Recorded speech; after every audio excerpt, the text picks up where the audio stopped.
Hello everyone, and welcome to The Man Behind the Curtain. I'm Randy Young, the guy in the red shoes, and I've been in the video production business my entire career, and it's taken me around the world a few times. But more importantly, I've had the opportunity to work with some of the most creative people in television, and boy do they have stories to tell about the business and the people who make it happen. We've always been told, ignore the man behind the curtain, but you can talk to me.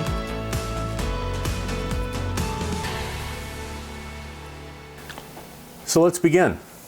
I'm sitting here with my good friend, Steve Theodore. We've known each other for, I don't know how many years. He's one of the best cameramen I've ever worked with, and he's had the good sense to retire. Hi, Steve. Yes, hi. Hi, Randy. So Actually, why did you retire? 46 years in the business. You reach a point of burnout. Yeah? And the thrill wasn't quite what it was in earlier years. So tell me about that thrill. What was the thrill in earlier years? What got you started with it? What got me started with it? The thrill, want me to tell you the spark? Sure. The spark that ignited in me actually happened when I was a sophomore, maybe a junior in high school. I had a friend whose father worked for ABC Wide World of Sports. At the time, that was like the top of the top. Sure, it was the cream of the crop. Yeah. Jimmy K. And anyway, I lived at the time. I was living on Long Island, New York, and we lived maybe about less than 20 miles outside of New York City, and so to go into the city was a very common thing. It was a 20-minute train ride or something from where I lived. And my friend approached me one day. He says, "Hey, my dad has invited me to come with him into the ABC studios in New York. You want to come?" And I thought about it for like a split second and said, "Sure, let's go. That sounds great." And went with him that day, and just walking into the lobby of the ABC studios, I was enthralled. I was like, are you kidding me? I mean, there's photographs of all the movie stars and all the sports figures, the athletes and the TV stars and everybody all on the walls, and I'm walking through this place, and I recognized so many of them, and I'm thinking, this is like the epicenter. This is where so much of this, TV magic happens. Yeah. And so anyway, we're walking through the studio, and we get into the news studio where they were preparing for the national newscast. And I think at the time, who was it? Howard K. Smith? Sure, probably. And Frank Reynolds. Mm-hmm. I think those were the two main guys at the time. They were there. And I'm seeing these guys, first big celebrities I'm seeing, in my life at that point. And we hung out there for a little bit, and I'm watching, they're talking with the producers, and the lighting guys are up on ladders, and they're doing this and that, and people are moving cameras around, and just the hubbub, the activity of what was going on was like, whoa, look at this. It was exciting. Anyway, fast forward, we left, and I still had a couple more years of high school, and this was in 1970 now, graduated high school. And 2 years later, I was sitting in Europe. I lived in Europe for 5 years. And the 72 Olympics in Munich, Germany were happening. And I was there with my friend, the same guy who I went to the studio with. And his father, he talked to his father. His father said, "Hey, if you can get down to Munich, I can get you guys into the games." And So, of course, we made a point of getting down to Munich. And as it turned out, we were working at the time. We were both working at a horse riding school. And the owner of the school knew a woman who lived in Munich who happened to be an anthropologist, and she was in India studying monkeys or something. So her apartment was wide open, and he reached out to her and said, "Hey, I've got two Americans here. They're going to be sort of the first Airbnb in the world." Yeah, it was incredible. So anyway, we went down there. We had a place to stay. We had credentials and free passes to all the games, and got to hang out backstage, behind the scenes, eat at the ABC commissary. Got to see Howard Cosell, broadcasting live, which at the time, 72, was big stuff. I mean, for a young kid, I think at the time I was 20 years old. Right, it is big stuff. It was very big stuff. And anyway, so I had that experience. It was amazing. And plus, that was the Olympics where... With the attack, yeah. The Israeli sure. terrorist attack. And so, I mean, just witnessing how they handled that and the panic that was going on, the stress that everybody was... It was exciting to me. As tragic as it was exciting. And anyway... Fast forward again, so I had that experience. I had the visit to New York City, and I ended up moving to Las Vegas and got a job working at a local television station. It was an independent television station that was actually the #1 independent television station in America at the time. And as it turned out, it was also owned by Johnny Carson. Okay, and he was at the top of his game with the Tonight Show at that time, and it was a little shoebox little studio. It was actually used to be a former gas station that they turned into a studio where the hydraulic lifts were and the bays and stuff. That was the studio, and but the people that came through this place. I mean, we're talking about the Rat Pack, Sinatra, Sure. Dean Martin, Sammy Davis, and on, Jerry Lewis, and all these people were coming through this place, partially because they knew Johnny. Sure. And, they wanted to see what the studio was about, blah, blah, blah. A gas station? Stars coming through? I mean, that seems a little interesting. A little very interesting. Again, a hole-in-a-wall studio, but the biggest stars ever were coming through there. Movie stars, entertainers. I mean, it was just a crazy environment. But for me as a young kid, this was my first full-time job in television. Sure. And because it was such a small place and the crew was very compact that worked in production, you got your hands on everything. You were doing audio, you were doing lighting, you were doing camera, you were building sets, you were moving things around, it was just nonstop kind of activity going on there. And you never knew who you were going to bump into down there because people were coming through there. This one time, this friend of mine was telling me that he was walking down the hallway in the studio, going from the studio to the executive offices, and around the corner, here comes Frank Sinatra. Just walking right at him. And now, was he there for a talk show, a gig, a little, we did live talk or? shows, we did cable talk shows, we had a lot of things going on. But he told me, he goes walking up, Frank comes walking towards him, and he was just, he kind of nodded at him as he was walking by, but Frank stopped him, put his hand on his chest and said, "So, tell me, Johnny owns this shithole?" There's some truth, huh?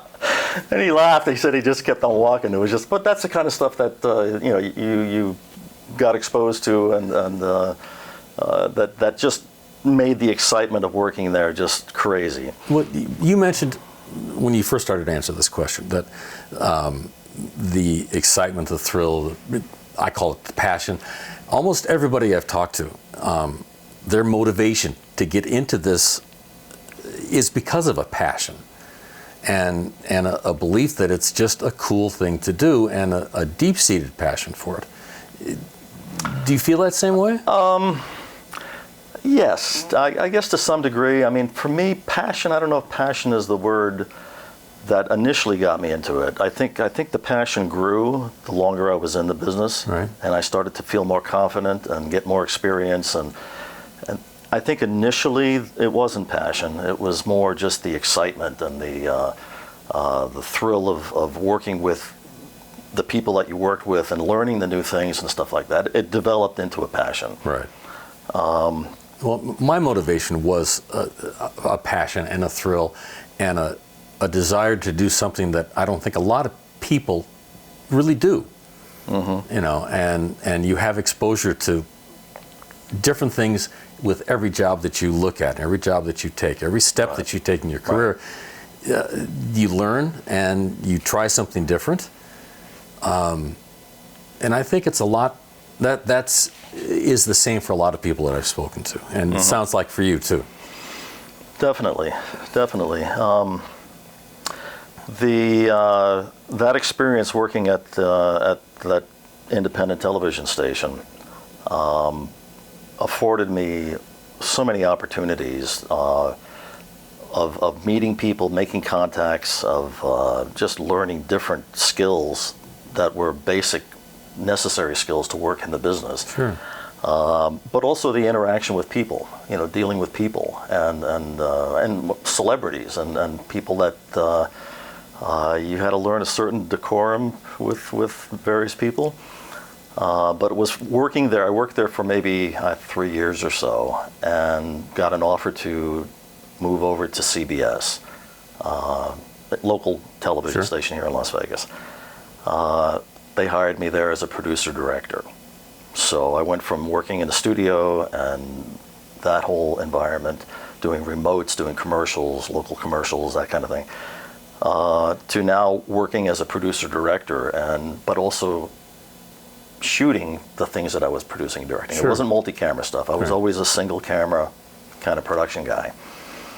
And so I moved over to CBS, and just my experience just was elevated, tenfold working there, because they were doing a whole lot of different things that they weren't doing over at the independent station. But working there you had the base of the experience working in the other place and doing everything. Oh, yeah. Because you walked into the business without training, without a lot of knowledge about the technology or how do you unlock a panhead.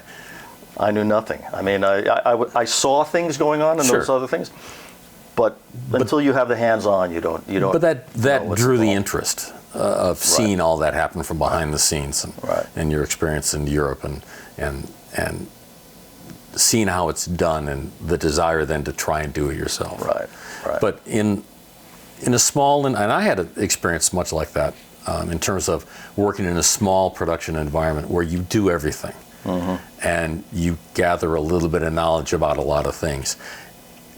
But I think the key to that is to learn from those around you and not to have any sort of attitude about, I don't want to sweep the studio floor. Right.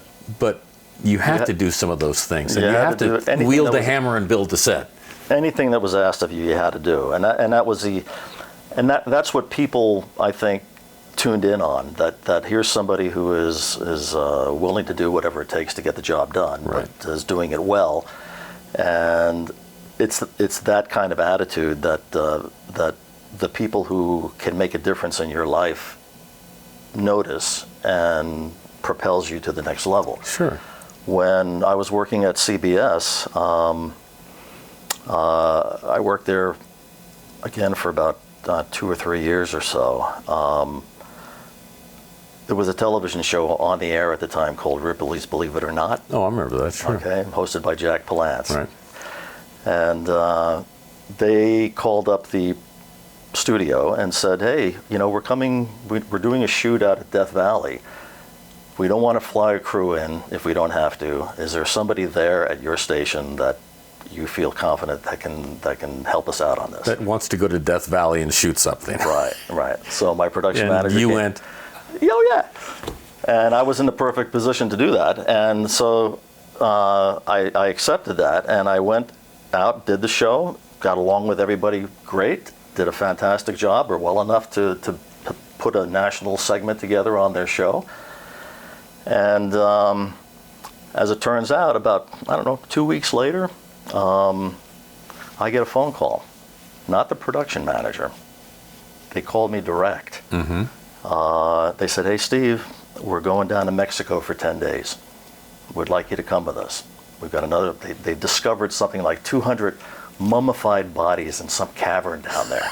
Okay? So, what an idea. In central Mexico, right? And I thought, okay, I have no vacation time. I can't break away for, up to 2 weeks or whatever it was. I have to make a decision here because they want me to go, and if I left, I probably would lose my job at CBS. Let me guess, you went. I went, and it turned out. That was my first jumping off point in the freelance world. I never worked a day for anybody else since that day. This was 1982, somewhere like that. And I went on that show and developed a relationship with these people, and everything was going great until the season was shot, and all of a sudden there was, they weren't going out doing shoots anymore. Yeah, well, and I'm sitting here, all right? That's the freelance world. I just bought a house, okay? And all of a sudden I'm unemployed. And so that period of time was very stressful. But it taught me to be inventive and to innovate with ideas, to keep a flow of money coming in, and it's worked out great ever since. Let me step back to one of the things you brought up, and it relates to what we're talking about of willing to do anything and everything. And as you know, I did a stint as an adjunct professor at a university, it was a college, teaching broadcast and production. Right. And I ran into a lot of young people who wanted to get into this business, but they didn't seem willing to pay the dues. You did. How did that affect you? How did that change you going forward?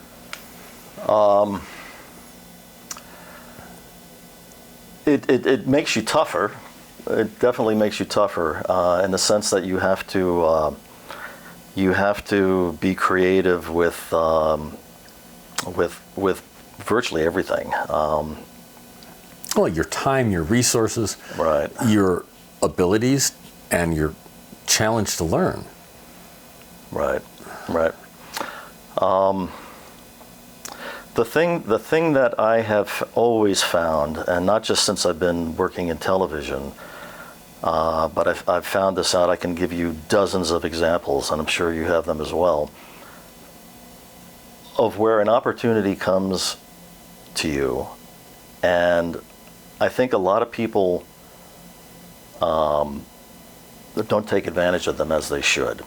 They find excuses not to do it. It doesn't pay enough. It doesn't, they can't take time off. They don't, whatever it may be. They find excuses to not do things. Some rationale. Right. And I think one of the things that has always helped me in moving to the next level and progressing has been my understanding of how critically important taking advantage of things really is. And had I not taken advantage of some opportunities that came to me, I wouldn't be sitting here. I just wouldn't be sitting here. My life would have gone off in a whole different direction. And so to me, it's like when somebody says, "Hey, do you want to be on a podcast?" Okay. It's like, no, this is not my world. I'm not great, super comfortable being here right now. But at the same time, I thought, all right, this is going to take me out of my comfort zone a little bit. It's an opportunity for a new experience, and I like you. And well, it is a new experience, and that's what I think is the story of where our careers parallel each other, or our careers with anyone in this business. We find a mutual path because we take chances, we take advantage of situations, and we learn from those. Right. So you have to listen to the people around you, right, and you have to learn from them. And like you say, taking advantage of the situation and learning what they know. And then you went on to other shows? Yeah, I went on to other shows. And this is going back again to the taking advantage of opportunities. Through a combination of people that I knew, I was approached by a production company. They were starting a new pilot show. And Fly Fishing the World was the name of it. It was going to air on ESPN. Concept being that they were going to take, the host of the show was going to take celebrities around the world and go fishing. What a great opportunity. Stay at the nicest resorts and fishing lodges and stuff in the most remote places you can imagine. And would I like to do it? They told me the amount of money that they were paying, and because it was a new show, they didn't, they were just getting started out. It was less than what I was making, my normal day rate at that point, which today I think about it and I go, holy, how did I live on that? Didn't we all? But they offered me less money, and but again, that's okay. Here's an opportunity, and I held it in my hand and I looked at it from all these different angles, and I'm thinking, all right, they were offering me less money, but there's regular work. It's a regular ongoing job. Sure. And I was going to be traveling, which is something that's a passion of mine. Yeah. And working with some pretty incredible people. So it didn't take me that long to make a decision on it, and I'm so glad I did, because that one job lasted me 17 years. And I traveled to 88 different countries around the world, from Siberia and Russia to Tahiti, from New Zealand to Africa. I mean, it was just like so many opportunities that presented itself during that whole run. But this production company, again, this is like, you don't know for sure where it's going to take you. Sure. But this production company ended up bringing on more shows. They started producing. Okay, that first show was Fly Fishing the World. Then they brought on Fly Fishing America. Then they brought on Men's Journal magazine, Men's Journal Adventure, Cannon's Photo Safari, all these different shows that they had. And I was leapfrogging from one show to the other. So I was working more than I could handle. And I mean, it would be the type of thing where I would fly to Belize and do a show in Belize, and then from Belize I'd fly to Argentina, do a show down in Argentina. As long as you're halfway there, right? Well, yeah, but this is the thing, though. I mean, okay, it was summertime in Belize, and down in Argentina it was wintertime. So, and I'm restricted to one bag. So I've got to pack for winter clothes and summer clothes. But it was just that kind of thing, and the excitement, the fun, the travel opportunities, and what was fascinating about these particular jobs is that when you go, for example, to I'll tell you a funny story here. When you go to a place like, let's say, New Zealand, which I went to with John Denver, and you're living with these people 24/7 pretty much. You're eating breakfast, lunch, and dinner with them. Sure. Small crew, couple cameras, director, sound guy. Boom, that's it. Yeah. And so you're hanging out with these people, and you get to know them. And I had to meet John. I never met him before, but I had to fly from Las Vegas to LAX, hook up with him, fly to Sydney with him, and then from Sydney to Auckland, New Zealand. And so the day came, and I flew to Los Angeles, and I had to meet him at the Qantas Airlines ticket counter. Sure. And I'm approaching the counter, and I see him, and classic John Denver. He's got blue jeans on, cowboy boots, leather vest, cowboy hat. He's got a duffel bag by his feet and a guitar case leaning up against the counter. That's the cover of an album. I mean, it's truly. So I go walking up to him, and I introduce myself. Hey, John, I'm Steve Theodore. I'll be traveling with you to New Zealand, and blah blah blah. A little small talk. We're talking with the ticket agent, and there was a moment of just that awkward silence. He wasn't saying anything. I wasn't saying anything, but we're kind of standing right next to each other. So I look over at his guitar case, and I look at him, and I look back at the guitar case, and I say to him, I go, so you play guitar? Nice icebreaker. I swear to God, with the look that he gave me it was like, holy crap, I've got to fly for 18 hours with this guy, and he doesn't even know what I do. And as soon as he realized I was pulling his leg, we both laughed, but that set the tone for the rest of the time we were together. Sure. And it was just just a fun time, and he was a very entertaining, funny guy, and had great stories and that kind of stuff. But it was just examples like that. I mean, just to follow up on the story a little bit, we got on the plane and we were flying in a 747, one of those big jumbo jets. Sure. We're up on a second deck, front of the nose of the plane, and we take off. We're sitting side by side, first class. That was another one of the perks. That ain't so bad. Because we were actually at that time. I mean, these shows, we were the guest of the Department of Tourism for the various countries that we were going to. And after we take off and they tell us we can take our seatbelts off, he excuses himself and he goes to the bathroom and comes back out wearing gold silk pajamas. Out of his duffel bag, right? And slippers. And he plops down next to me and I look at him and he goes, yeah, I like to be comfortable when I fly. And he pulls out a chess set, we started playing chess, and it was like, all right, we're off and running, man. This is like, here we go. It's going to be a good trip.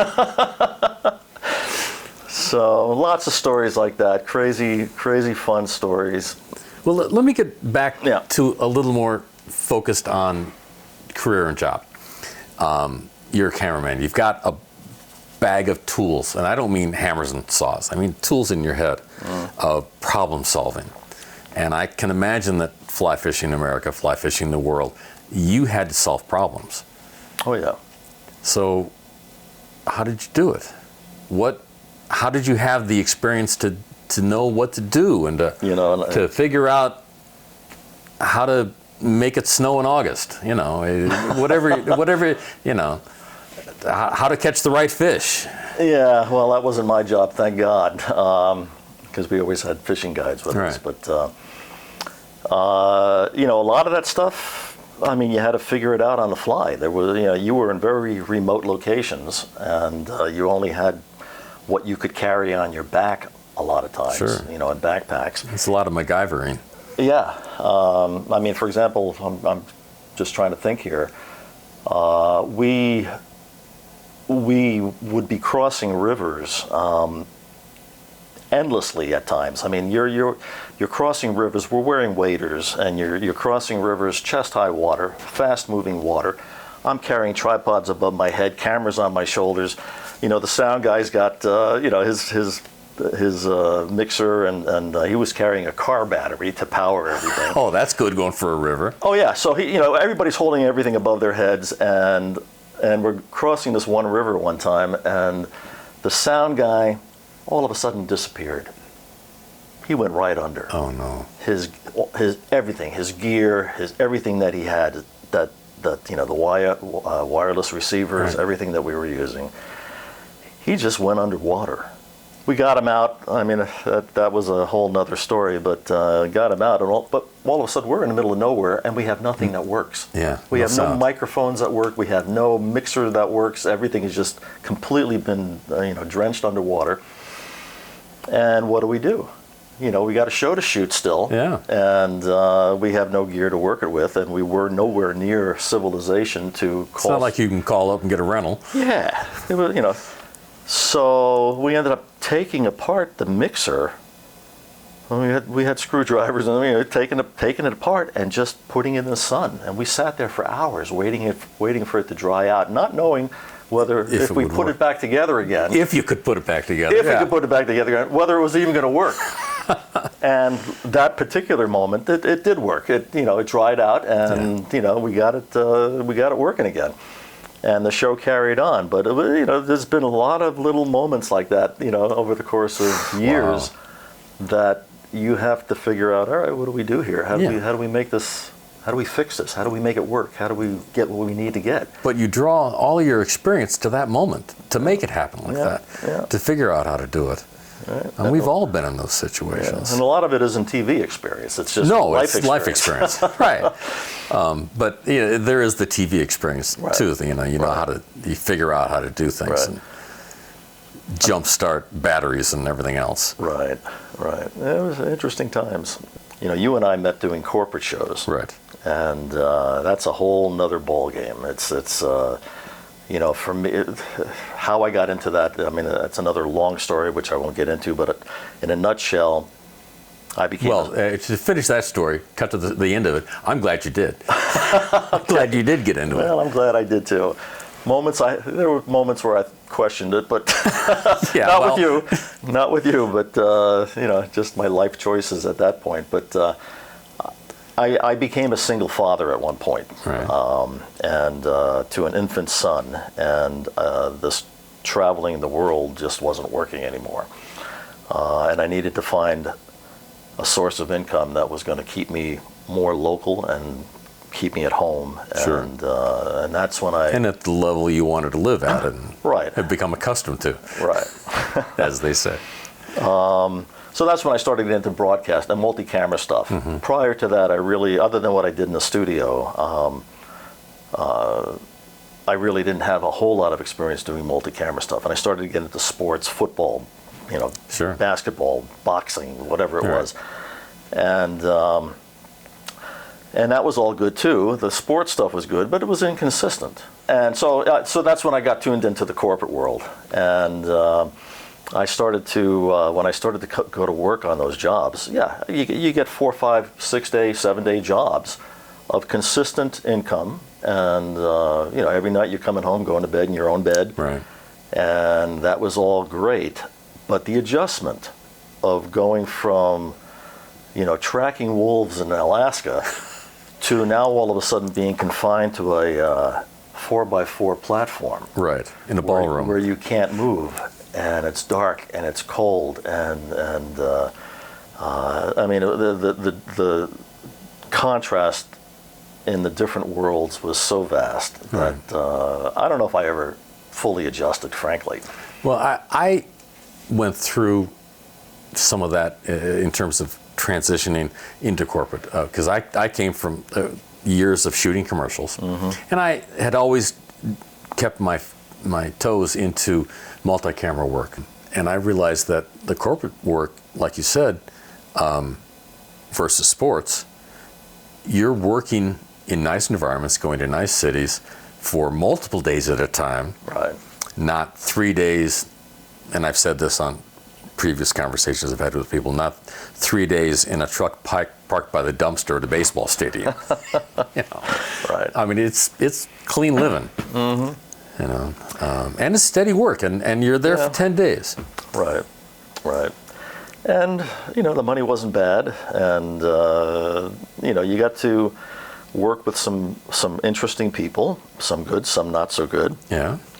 Any job is like that. One of the things that I think saved me about working the corporate circuit was that any job that you were on, if for whatever reason you weren't clicking with the crew, things weren't going well, there were issues personality-wise or technically or whatever it may be, you always knew that job was going to end soon. And that you were off to the next one. 2 or 3 days and bye-bye. Yeah. And that was a saving grace, I can't tell you how many times, probably for you as well. Oh, yeah. Well, let me go back to sort of the first question I asked you as we sort of wrap things up here. You retired. Congratulations, first of all. Thank you. Was it because of the rat race? And like you said, No. No. There were a lot of things, the majority of things I loved about the work. Right. But there's always a but. Always a but. After doing it for 46 years, almost 47 years, I just started to reach a point of burnout. Okay. I just wasn't enjoying it as much as I used to, and I was in a financial position to where I could retire. Good for you. And that was like, all right, can I do this? Can I do this? Yeah, I can do this. Hard work, clean living. I have always likened this business of ours to the people that work in this business are a bunch of carnies. That is exactly true.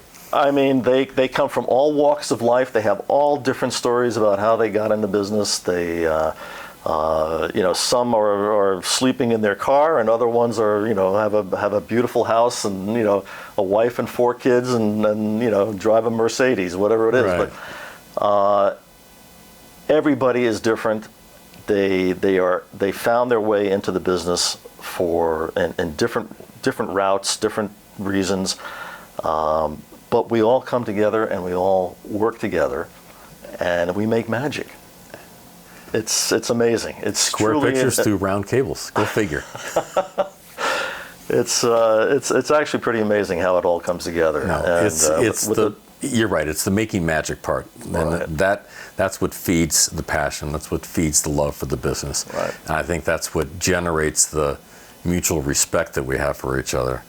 And as I close, I want to say that I'm glad you got in the business, because you're one of my best friends in the business. I want to thank you for being Thank you, man. out of your comfort zone and talking to me for a while. My pleasure.